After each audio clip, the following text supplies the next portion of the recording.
El contenido proporcionado en este podcast tiene fines informativos y educativos únicamente. Cap Medical presenta.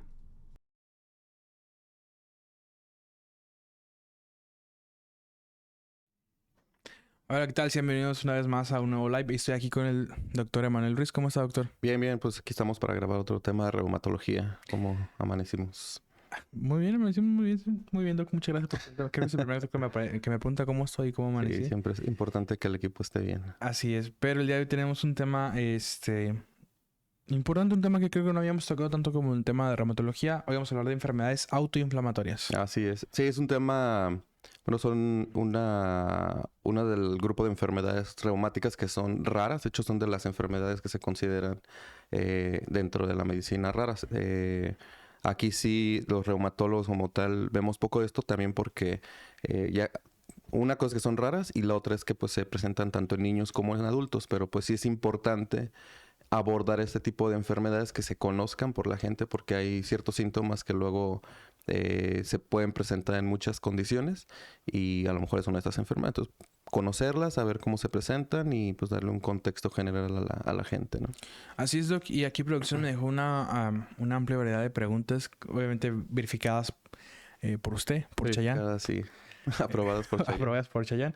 Entonces, aquí vamos a empezar con la primera pregunta, que es lo básico, ¿no? Lo que Ujú. siempre creo que le preguntaríamos a cualquier tema nuevo que sacamos, que es qué son las enfermedades autoinflamatorias y cuáles son las más comunes. Pues en las enfermedades autoinflamatorias, ahorita tenemos a ver cuál es por qué este término, pero en sí las enfermedades autoinflamatorias son un grupo de enfermedades que activan una vía de la inflamación que se llama respuesta inmune innata. Ahorita vamos a ver cuál es la diferencia con la autoinmunidad, pero esas enfermedades activan esta respuesta inmune innata y causan un cierto tipo de inflamación, principalmente por una molécula que se llama interleucina 1, que causa una gran actividad de inflamación en todo el cuerpo. Ahorita vamos a ver que hay otras cosas, pero pues por eso se llaman autoinflamatorias. Y las más comunes de estas, la más común por mucho a nivel mundial es una enfermedad que se llama fiebre mediterránea familiar. Ok.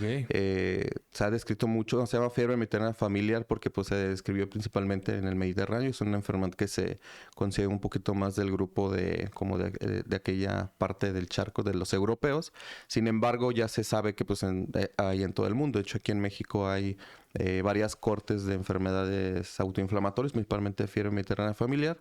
Y hay otro grupo de enfermedades, hay otra que se llama TRAPS, por sus siglas en inglés, que es síndrome periódico febril asociado al receptor de factor de necrosis tumoral, por eso se llama solo TRAPS, para que no sea tan complicado. Y otra que se llama hiperinmunoglobulinemia D, que es básicamente que hay mucha inmunoglobulina D. Y otras que son muy frecuentes, estas son más en niños, que se llaman síndromes periódicos asociados al frío. O sea, básicamente se llaman criopirinopatía, son 3 enfermedades. Vamos a platicar un poquito ahorita de estas. Y otras que son ya un poquito más raras. Básicamente, estas enfermedades son como las más frecuentes. Y ahorita les explicaremos cuáles son los principales síntomas y cómo podemos distinguir entre una enfermedad de este tipo, de la fiebre mediterránea, las del factor de necrosis tumoral, las criopirinopatías y otras enfermedades porque se parecen mucho pues, prácticamente a cualquier enfermedad reumática como lupus o artritis. Vamos a ver cuál es la diferencia, pero estas son las principales, ¿no? Ok, doc. Ahora, yo tengo una pregunta aquí que es más como también duda. Duda ¿No? personal. Hemos hablado mucho en este canal de enfermedades autoinmunes. Ujú. Pero, ¿cuál es la diferencia entre las enfermedades autoinmunes y las enfermedades autoinflamatorias? Sí, pues es muy importante. Es un concepto bastante, pues digamos, así como ya dentro de los médicos. En lo que es nuestra respuesta inmune, pues así que nuestras defensas como lo conocemos, principalmente la dividimos en dos. O sea, la respuesta inmunitaria es algo muy complejo. Sin embargo, los reumatólogos, inmunólogos y los médicos lo dividimos en dos, que es la respuesta inmune innata y la respuesta inmune adaptativa. Para así hacerlo como grandes rasgos, cuando nos enfermamos, que tenemos una faringitis por decir, se activa esta respuesta inmune innata, que es la principal, algo que se activa rápido, prácticamente en minutos u horas, y es una vía de la inflamación donde nos da fiebre, es lo que hace que no tengamos como dolor muscular, escalofríos, dolor de cabeza y dolor de cuerpo, ¿no? ¿Por qué? Porque aquí nuestra respuesta inmune innata que activa ciertas moléculas, principalmente interleucina 1, esto lo que busca hacer es eliminar bacterias, eliminar virus por vías como químicas y eso también pues a nosotros nos hace que nos sintamos mal. Posteriormente la respuesta inmune adaptativa es una respuesta inmune donde ya se crean anticuerpos y es donde estos anticuerpos atacan a las bacterias o atacan a los virus, donde generamos defensas y a veces aquí es donde ya nos ataca una enfermedad, pero cuando ya tenemos anticuerpos ya no nos ataca tan fuerte o ya prácticamente no sentimos mucho. Entonces, como sabemos, en las respuestas, en las enfermedades autoinmunes, hemos platicado mucho de que nuestras defensas nos atacan, ¿no? Ok. Pero la parte de las defensas que nos atacan es la respuesta inmune adaptativa, o sea, la formación de anticuerpos. En el lupus hay anticuerpos que conocemos que llaman anticuerpos anti-DNA doble cadena, anti-Smith. En la artritis reumatoide está el factor reumatoide, los anticuerpos antipéptidos cíclicos citrulinados. En el síndrome de Sjögren están los anticuerpos anti-Ro. En las miopatías están los anticuerpos, pues hay muchos anticuerpos anti-NMDA, los anticuerpos anti-MI2. Hay muchos en las miopatías, pero hay anticuerpos que atacan nuestro sistema. En las enfermedades autoinflamatorias no es la diferencia, que no hay un anticuerpo que nosotros identifiquemos. ¿Por qué? Porque lo que se activa no es la respuesta inmune adaptativa, o sea, la formación de anticuerpos. Lo que se activa es la respuesta inmune innata, o sea, la formación de sustancias químicas, por decirlo de alguna manera, principalmente interleucina 1, puede ser factor de necrosis tumoral, que inflaman todo nuestro cuerpo y básicamente las manifestaciones son muy similares, o sea, artritis, dolor muscular, puede atacar nuestro sistema nervioso, ojos, corazón, pulmones, riñones, pero por otra vía, que es que solamente se inflama nuestro cuerpo sin producir anticuerpos. Esta es la diferencia. Las autoinmunes hay una producción de anticuerpos y las autoinflamatorias solamente hay mucha inflamación sin producción de anticuerpos. Wow. Es como... Wow, qué interesante, Doc. Y más que nada, justamente era mi siguiente pregunta, ¿no? Que cuáles son los síntomas más comunes de esas enfermedades autoinflamatorias, ¿no? Pero lo que mencionaba, creo que lo acaba de resumir muy bien, que es las enfermedades autoinmunes generan anticuerpos y las inflamatorias, pues nada más inflaman y no generamos nada de anticuerpos. Eso está perfecto. Así es como perfectamente lo podemos describir. Es muy importante esto. ¿Cuáles son los síntomas? Pues básicamente son muy similares a una enfermedad autoinmune. Porque al final las enfermedades autoinmunes, como ya pasaron por esta etapa de que ya están produciendo anticuerpos, pues antes ya también produjeron inflamación o autoinflamación, la respuesta inmunitaria. Okay. Entonces, por decir, los síntomas son artritis, o sea, dolor en las articulaciones. Sin embargo, aquí tienen una característica principal que se llaman, de hecho, uno de los nombres que se le da son síndromes febriles periódicos. ¿Por qué se le llaman así? Porque tienen como etapas donde da síntomas y luego tiene etapas donde están los pacientes asintomáticos. Entonces son como periódicos, les dan las molestias y luego no tienen nada. Y luego otra vez recaen y luego no tienen nada. Los síntomas principalmente son fiebre, hasta el 90% llegan a tener fiebre. Y otra cosa importante que van a tener es artritis, o sea, básicamente se les inflaman sus articulaciones, manos, muñecas, codos, rodillas. Pero aquí, como hay mucha respuesta inflamatoria, tienen algo que se llama serositis. Básicamente se empiezan a acumular líquido en los pulmones y en el abdomen y causa pues irritación del abdomen, da mucho dolor abdominal, pueden tener dificultad para respirar y también esta inflamación ataca mucho los ojos o los oídos o el sistema nervioso. Wow. Pueden tener convulsiones o pueden tener algo de vasculitis o afecciones en el cerebro. Y algo también muy frecuente es que tienen afección en la piel. O sea, cuando tienen estos ataques de fiebre, dolor articular, dolor abdominal, falta de aire, tienen como un rash que le llaman como si se pusieran todos rojos. Puede ser un eritema en la cara o puede ser en todo el cuerpo. Y tienen todos estos síntomas. Afecciones en la piel, fiebre, dolor generalizado. Y las diferentes enfermedades, unas duran 3 días, otros duran 7 días, otros pueden durar hasta 15 días. Y luego se quitan por un periodo de tiempo. Y luego vuelven a dar. O sea, es como periódico, como cíclico. Y eso es como que uno, con estas características, uno puede pensar que tiene estas enfermedades, ya que en el lupus por lo general no es cíclico, en el lupus es constante. O sea, si uno no da tratamiento, los síntomas no se quitan. En la artritis reumatoide también. Si uno no da tratamiento, esto de hecho va evolucionando a que los síntomas van empeorando. En las enfermedades autoinflamatorias es cíclico. Dan por unos días o semanas y luego se quita. Luego otra vez por días y semanas y se quita. Wow. Entonces esto va, pues así es, los pacientes cursan con periodos con síntomas y periodos asintomáticos, pero estos periodos de síntomas pues causan mucho daño. Entonces vamos a ver también cuál es esto, por qué no es bueno que estén con este tipo de manifestaciones por mucho tiempo, ¿no? Wow, qué importante, qué difícil ha de ser vivir como un paciente con esas enfermedades inflamatorias, en donde uno piensa, como usted mencionaba, no, a lo mejor me da 6 meses de síntomas, o 3 semanas o 3 días me dan síntomas y luego ya no me da nada. Digo, bueno, ya no tengo que ir al doctor, ya estoy bien. Y de repente otra vez me dan los mismos síntomas. Y luego dices, bueno, ¿sabes qué? Voy al doctor y luego ya no me dan síntomas y otra vez. Y así sucesivamente.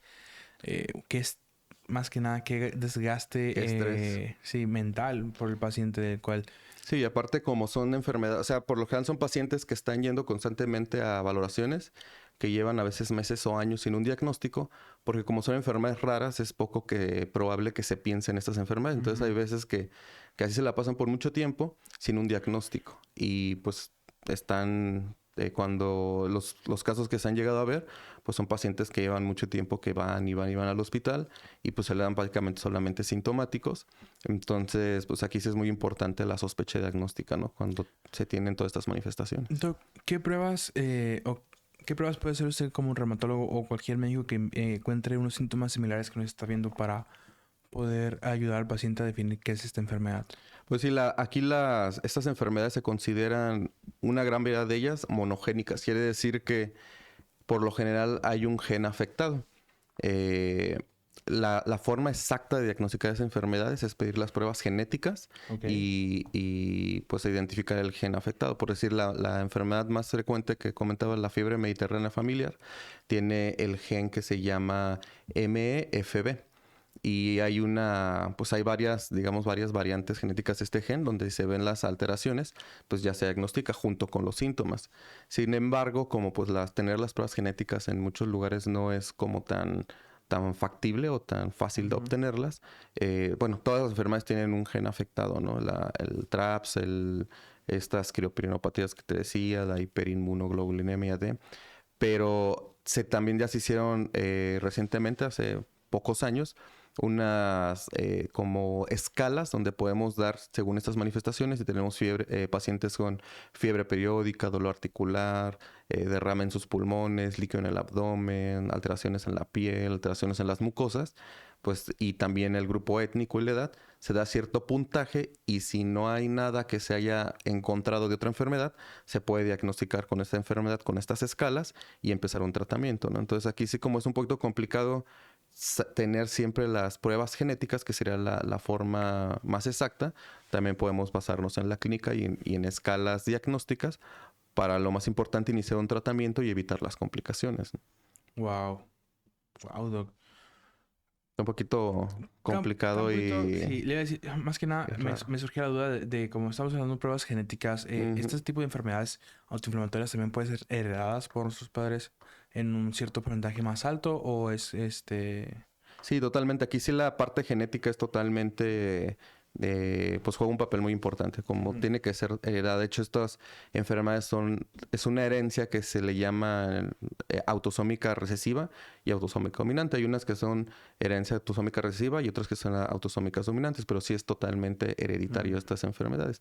Sabemos que en el lupus y en la artritis o en las enfermedades autoinmunes hay la herencia juega un papel muy importante, ¿no? Pero en artritis, lupus, Sjögren, miopatía, sabemos que hay otras cosas también como la exposición al sol, las infecciones, el tabaquismo, que también juegan un papel muy importante, pero en estas enfermedades autoinflamatorias la genética juega un papel todavía más importante, o sea, tiene una carga muchísimo más pesada, donde sí tiene que haber el gen para que uno pueda desarrollar esta enfermedad. A diferencia, por decir, de la artritis, que a veces, pues, hay otras cosas como una infección muy grave como COVID, o que se ha identificado que las infecciones periodontales pueden desencadenar la formación de anticuerpos. Aquí no, aquí sí es necesariamente la parte genética. O sea, que hay una herencia autosómica dominante, autosómica recesiva, y que está en estos genes presentes. Wow, Doc. Doc, me gustaría que usted también nos platicara un poquito acerca de qué tratamientos están disponibles actualmente para poder tratar este tipo de enfermedades.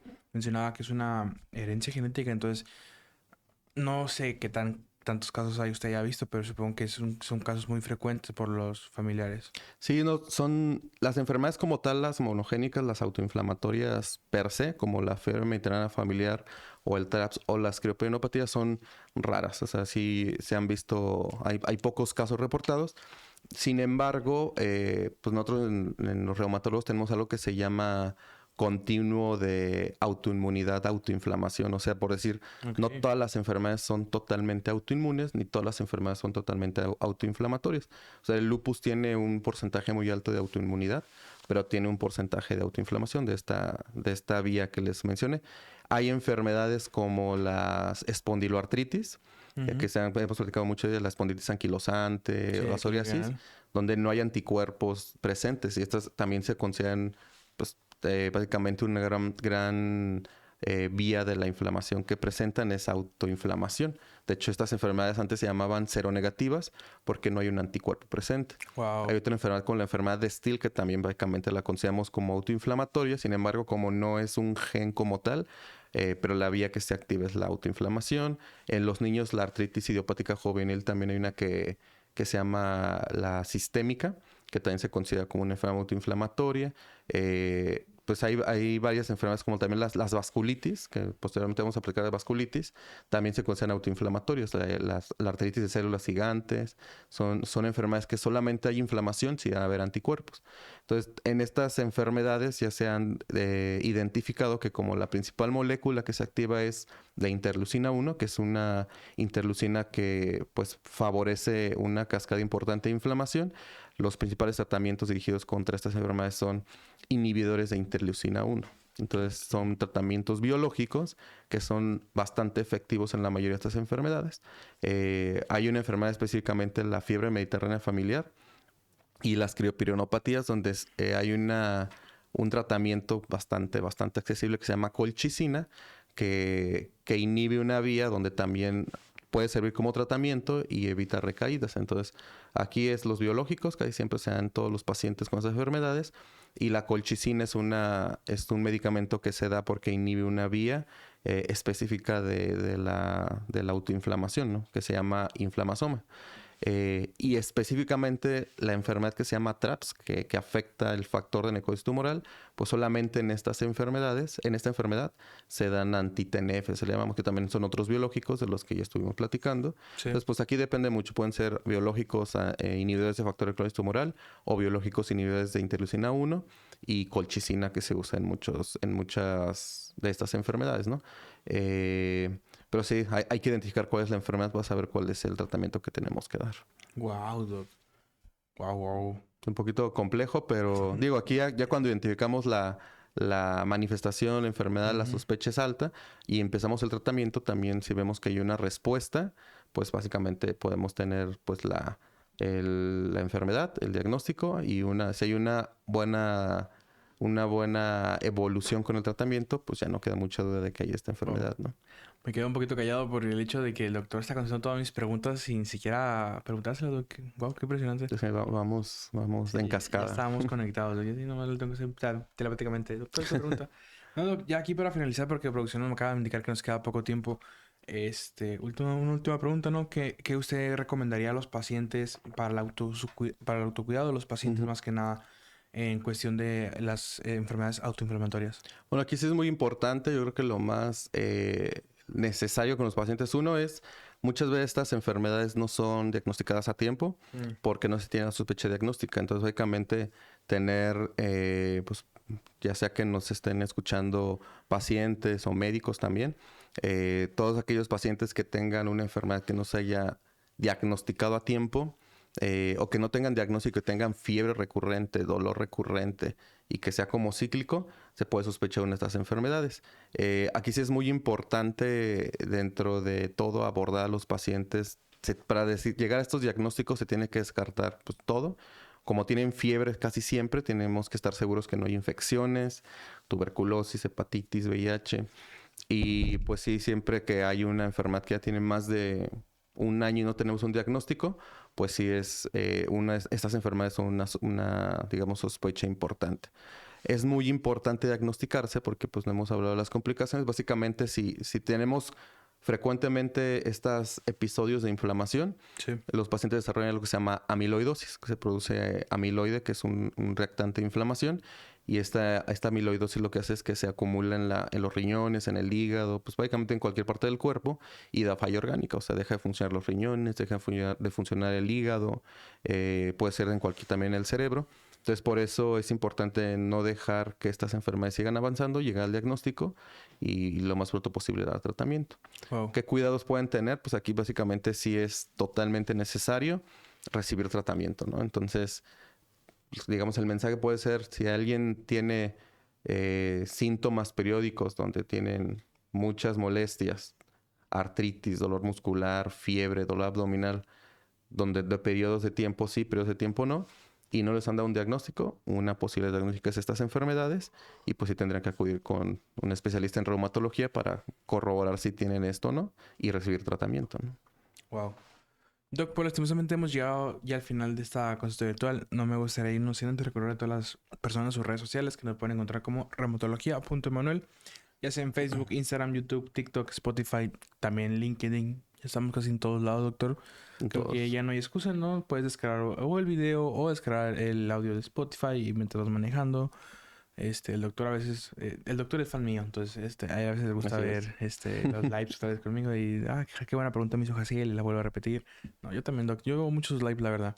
Cuando me toca entrevistarlo, últimamente más me ha tocado entrevistarlo, pero cuando no lo veo es como quiera y estoy ahí apoyando. Sí, ahí en Spotify pues es más fácil, ¿no? Van manejando, si de repente se les fue, lo regresan y pueden escuchar todo lo que se les haga interesante. Así es, doc. Y como quiera, también producción va a poner aquí lo que es números de contacto y ubicación. No porque te lo queramos vender al doctor, sino porque es importante acudir a una valoración, como él mencionaba.